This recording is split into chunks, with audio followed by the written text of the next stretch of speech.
La genealogía de la moral. Friedrich Nietzsche. Prólogo. 1. Nosotros los que conocemos somos desconocidos para nosotros. Nosotros mismos somos desconocidos para nosotros mismos. Esto tiene un buen fundamento. No nos hemos buscado nunca. ¿Cómo iba a suceder que un día nos encontrásemos? Con razón se ha dicho: donde está vuestro tesoro, allí está vuestro corazón. Nuestro tesoro está allí donde se asientan las colmenas de nuestro conocimiento. Estamos siempre en camino hacia ellas, cual animales alados de nacimiento y recolectores de miel del espíritu. Nos preocupamos de corazón propiamente de una sola cosa: de llevar a casa algo. En lo que se refiere, por lo demás, a la vida, a las denominadas vivencias, ¿quién de nosotros tiene siquiera suficiente seriedad para ellas? ¿O suficiente tiempo? Me temo que en tales asuntos jamás hemos prestado bien atención al asunto. Ocurre precisamente que no tenemos allí nuestro corazón, y ni siquiera nuestro oído. Antes bien, así como un hombre divinamente distraído y absorto, a quien el reloj acaba de atronarle fuertemente los oídos con sus 12 campanadas del mediodía, se desvela de golpe y se pregunta: ¿qué es lo que en realidad ha sonado ahí? Así también nosotros nos frotamos a veces las orejas después de ocurridas las cosas y preguntamos, sorprendidos del todo, perplejos del todo: ¿qué es lo que en realidad hemos vivido ahí? Más aún, ¿quiénes somos nosotros en realidad?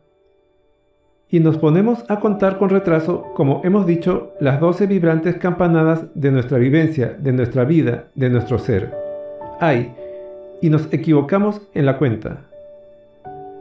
Necesariamente permanecemos extraños a nosotros mismos. No nos entendemos. Tenemos que confundirnos con otros. En nosotros se cumple por siempre la frase que dice: cada uno es para sí mismo el más lejano. En lo que a nosotros se refiere, no somos los que conocemos.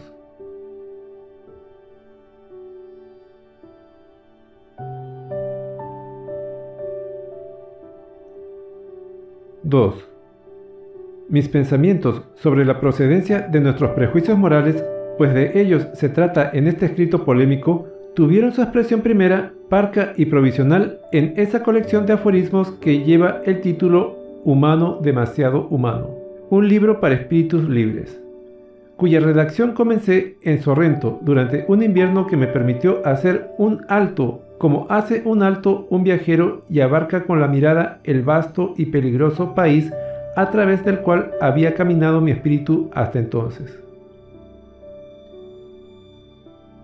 Ocurría esto en el invierno de 1876 a 1877. Los pensamientos mismos son más antiguos. En lo esencial eran ya idénticos a los que ahora recojo de nuevo en estos tratados. Esperemos que ese prolongado intervalo les haya favorecido y que se hayan vuelto más maduros, más luminosos, más fuertes, más perfectos. El hecho de que yo me aferre a ellos todavía hoy, el que ellos mismos se hayan entre tanto unido entre sí cada vez con más fuerza e incluso se hayan entrelazado y fundido, refuerza dentro de mí la gozosa confianza de que, desde el principio, no surgieron en mí de manera aislada, ni fortuita, ni esporádica, sino de una raíz común, de una voluntad fundamental de conocimiento, la cual dictaba sus órdenes en lo profundo, hablaba de un modo cada vez más resuelto y exigía cosas cada vez más precisas. Esto es, en efecto, lo único que conviene a un filósofo. No tenemos nosotros derecho a estar solos en algún sitio. No nos es lícito ni equivocarnos solos, ni solos encontrar la verdad. Antes bien, con la necesidad con que un árbol da sus frutos, así brotan de nosotros nuestros pensamientos, nuestros valores, nuestros síes y nuestros noes, nuestras preguntas y nuestras dudas. Todos ellos emparentados y relacionados entre sí, testimonios de una única voluntad, de una única salud, de un único reino terrenal, de un único sol. ¿os gustarán a vosotros estos frutos nuestros? Pero, ¿qué les importa eso a los árboles? ¿Qué nos importa eso a nosotros los filósofos?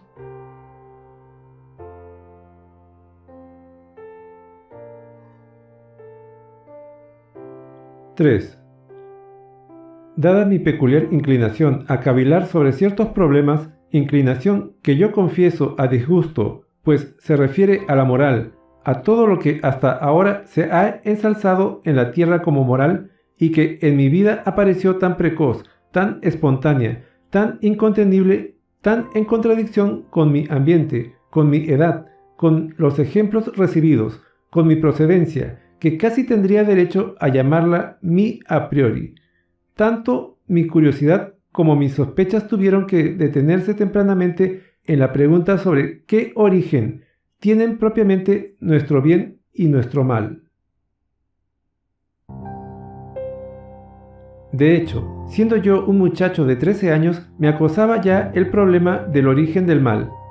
A él le dediqué, en una edad en que se tiene el corazón dividido a partes iguales entre los juegos infantiles y Dios, mi primer juego literario de niño, mi primer ejercicio de caligrafía filosófica. Y por lo que respecta a la solución que entonces di al problema, otorgué a Dios, como es justo, el honor e hice de él el padre del mal. ¿Es que me lo exigía precisamente así mi a priori? Aquel a priori nuevo, inmoral, o al menos inmoralista, y el ay tan antikantiano, tan enigmático imperativo categórico, que en él habla y al cual desde entonces he seguido prestando oídos cada vez más y no solo oídos. Por fortuna aprendí pronto a separar el prejuicio teológico del prejuicio moral, y no busqué ya el origen del mal por detrás del mundo. Un poco de aleccionamiento histórico y filológico y además una innata capacidad selectiva en lo que respecta a las cuestiones psicológicas en general transformaron pronto mi problema en este otro. ¿En qué condiciones se inventó el hombre esos juicios de valor que son las palabras bueno y malvado? ¿Y qué valor tienen ellos mismos? ¿Han frenado o han estimulado hasta ahora el desarrollo humano? ¿Son un signo de indigencia, de empobrecimiento, de degeneración de la vida? ¿O por el contrario, en ellos se manifiestan la plenitud, la fuerza, la voluntad de la vida, su valor, su confianza, su futuro?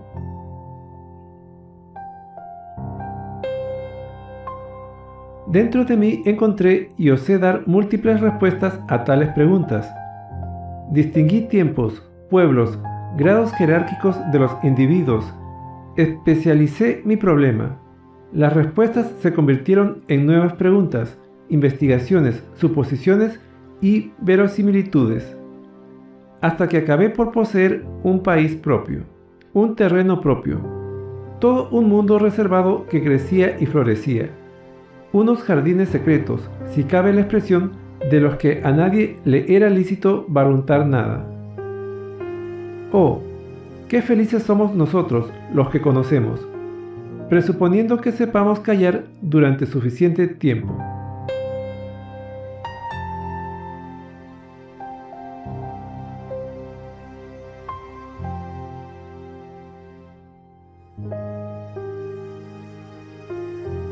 �4. El primer estímulo para divulgar algo de mis hipótesis acerca del origen de la moral me lo dio un librito claro, limpio e inteligente, también sabiondo, en el cual tropecé claramente por vez primera con una especie invertida y perversa de hipótesis genealógicas, con su especie auténticamente inglesa. Librito que me atrajo con esa fuerza de atracción que posee todo lo que nos es antitético, todo lo que está en nuestras antípodas. El título del librito era El origen de los sentimientos morales. Su autor, el Dr. Paul Ruy. el año de su aparición 1877. ¿Acaso nunca haya leído yo algo a lo que con tanta fuerza haya dicho no dentro de mí, frase por frase, conclusión por conclusión, como a este libro? Pero lo hacía sin el menor fastidio ni impaciencia. En la obra antes mencionada, en la cual estaba trabajando yo entonces, me referí, con ocasión y sin ella, a las tesis de aquel, no refutándolas. ¿Qué me importan a mí las refutaciones? Sino cuál conviene a un espíritu positivo, poniendo en lugar de lo inverosímil algo más verosímil, y a veces en lugar de un error otro distinto. Como he dicho, fue entonces la primera vez que yo saqué a luz aquellas hipótesis genealógicas a las que estos tratados van dedicados, con torpeza, que yo sería el último en querer ocultarme, y además sin libertad, y además sin disponer de un lenguaje propio para decir estas cosas propias, y con múltiples recaídas y fluctuaciones. En particular, véase lo que en Humano, demasiado humano, digo, página 51, acerca de la doble prehistoria del bien y del mal. Es decir, su procedencia de la esfera de los nobles y de los esclavos. Asimismo, lo que digo, páginas 119 y siguientes, sobre el valor y la procedencia de la moral ascética. También páginas 78, 82 y segundo 35, sobre la eticidad de la costumbre, esa especie mucho más antigua y originaria de moral, que difiere totalmente de la forma altruista de valoración, en la cual ve el Dr. Ree, al igual que todos los genealogistas ingleses de la moral, la forma de valoración en sí. Igualmente, página 74, El viajero, página 29, Aurora, página 99, sobre la procedencia de la justicia como un compromiso entre quienes tienen aproximadamente el mismo poder, el equilibrio como presupuesto de todos los contratos y por tanto de todo derecho. Además, sobre la procedencia de la pena, El viajero, páginas 25 y 34, a la cual no le es esencial ni originaria la finalidad intimidatoria, como afirma el Dr. Ree. Esa finalidad le fue agregada, antes bien, más tarde, en determinadas circunstancias y siempre como algo accesorio, como algo sobreañadido.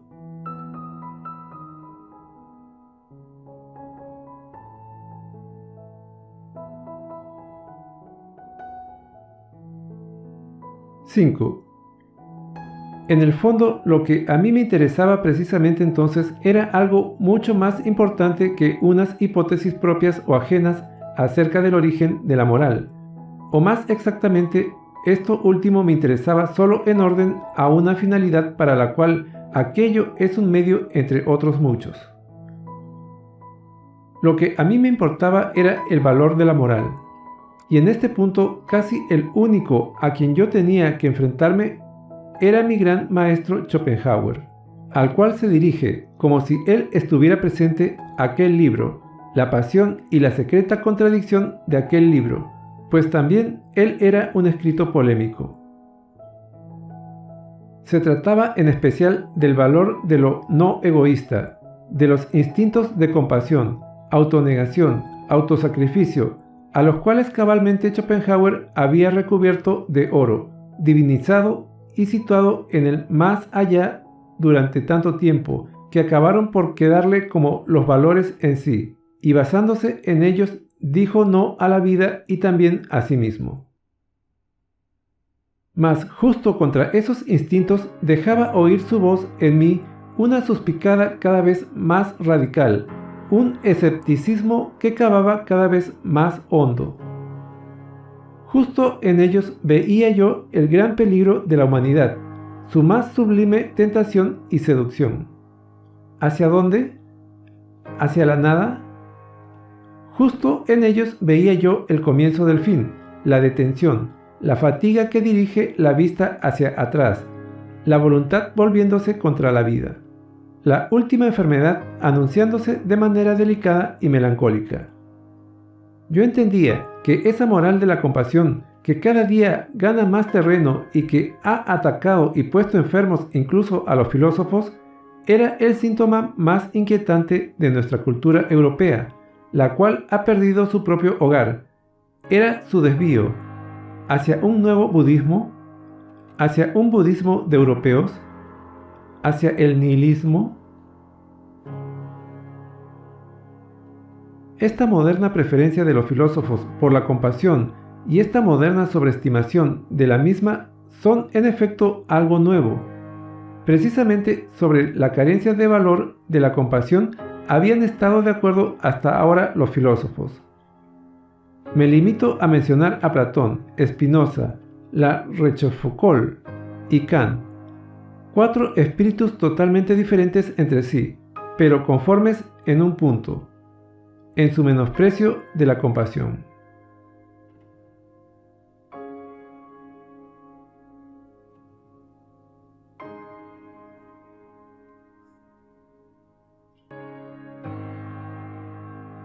¡6! Este problema del valor de la compasión y de la moral de la compasión, yo soy un adversario del vergonzoso reblandecimiento moderno de los sentimientos, parece ser en un primer momento tan solo un asunto aislado, un signo de interrogación solitario. Mas a quien se detenga en esto una vez y aprenda a hacer preguntas aquí, le sucederá lo que me sucedió a mí. Se le abre una perspectiva nueva e inmensa, se apodera de él, como un vértigo, una nueva posibilidad. Surgen toda suerte de desconfianzas, de suspicacias, de miedos, vacila la fe en la moral, en toda moral. Finalmente se deja oír una nueva exigencia. Enunciémosla. Necesitamos una crítica de los valores morales. Hay que poner alguna vez en entredicho el valor mismo de esos valores. Y para esto se necesita tener conocimiento de las condiciones y circunstancias de que aquellos surgieron, en las que se desarrollaron y modificaron. La moral como consecuencia, como síntoma, como máscara, como tartufería, como enfermedad, como malentendido. Pero también la moral como causa, como medicina, como estímulo, como freno, como veneno.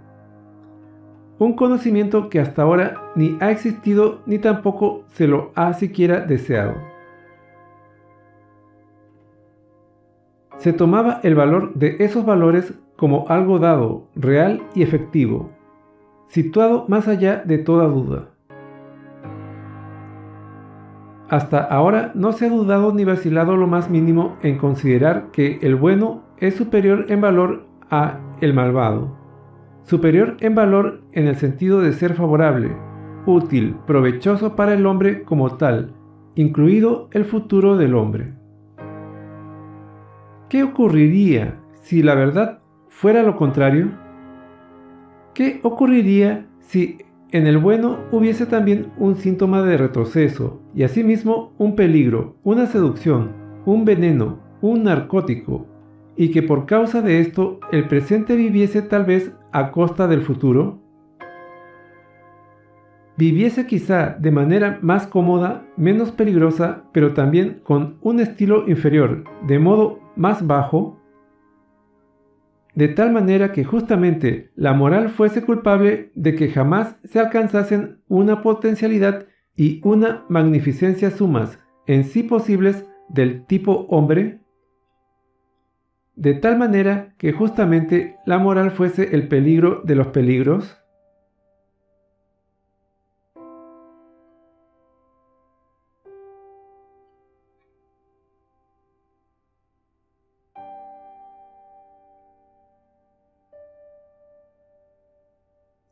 (7) Esto fue suficiente para que, desde el momento en que se me abrió tal perspectiva, yo buscase a mi alrededor camaradas doctos, audaces y laboriosos. Todavía hoy los busco. Se trata de recorrer con preguntas totalmente nuevas y, por así decirlo, con nuevos ojos, el inmenso, lejano y tan recóndito país de la moral que realmente ha existido, de la moral realmente vivida. ¿Y no viene esto a significar casi lo mismo que descubrir por vez primera tal país? Si aquí pensé, entre otros, también en el mencionado Dr. Rhee, se debió a que yo no dudaba en absoluto de que la naturaleza misma de sus interrogaciones le empujaría hacia una metódica más adecuada, con el fin de obtener respuestas. ¿Me engañé en este punto? En todo caso, mi deseo era proporcionar a una mirada tan aguda y tan imparcial como aquella una dirección mejor, la dirección hacia la efectiva historia de la moral, y ponerla en guardia, en tiempo todavía oportuno, contra esas hipótesis inglesas que se pierden en el azul del cielo. Pues resulta evidente cuál color ha de ser 100 veces más importante para un genealogista de la moral que justamente el azul, a saber, el gris, quiero decir, lo fundado en documentos, lo realmente comprobable, lo efectivamente existido, en una palabra, toda la larga y difícilmente descifrable escritura jeroglífica del pasado de la moral humana. Este pasado era desconocido para el Dr. Rhee, pero él había leído a Darwin, y así, en sus hipótesis, la bestia darwiniana y el modernísimo y comedido alfeñique de la moral, que ya no muerde, se tienden gentilmente la mano de un modo que, cuando menos, resulta entretenido, mostrando el último en su rostro la expresión de una cierta indolencia bondadosa y delicada, en la que se entremezcla también una pizca de pesimismo, de cansancio, como si en realidad no compensase en absoluto el tomar tan en serio tales cosas, los problemas de la moral.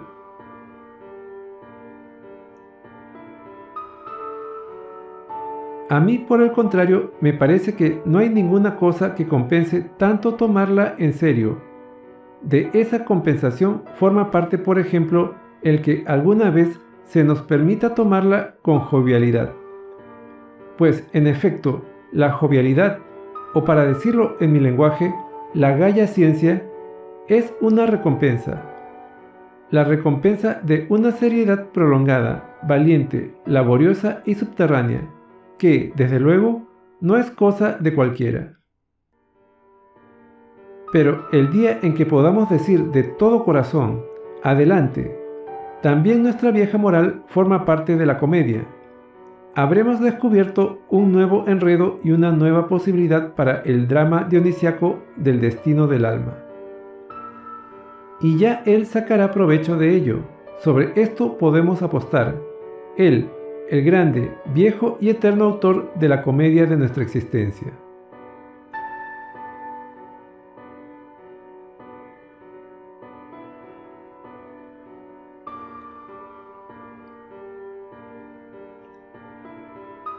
#8. Si este escrito resulta incomprensible para alguien y llega mal a sus oídos, la culpa, según pienso, no reside necesariamente en mí. Este escrito es suficientemente claro, presuponiendo lo que yo presupongo, que se hayan leído primero mis escritos anteriores y que no se haya escatimado algún esfuerzo al hacerlo, pues, desde luego, no son fácilmente accesibles. En lo que se refiere a mi Zaratustra, por ejemplo, yo no considero conocedor del mismo a nadie a quien cada una de sus palabras no le haya unas veces herido a fondo y otras encantado también a fondo.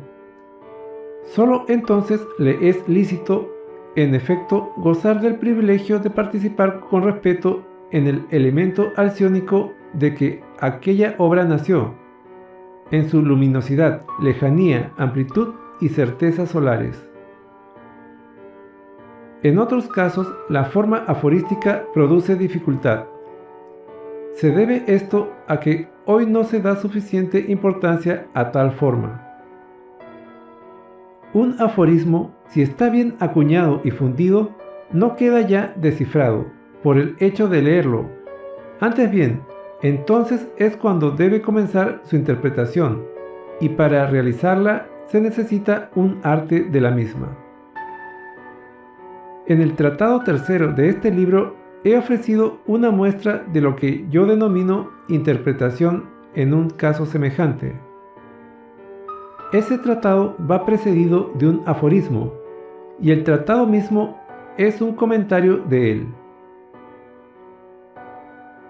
Desde luego, para practicar de este modo la lectura como arte se necesita ante todo una cosa que es precisamente hoy en día la más olvidada, y por ello ha de pasar tiempo todavía hasta que mis escritos resulten legibles, una cosa para la cual se ha de ser casi vaca y, en todo caso, no hombre moderno, el rumiar.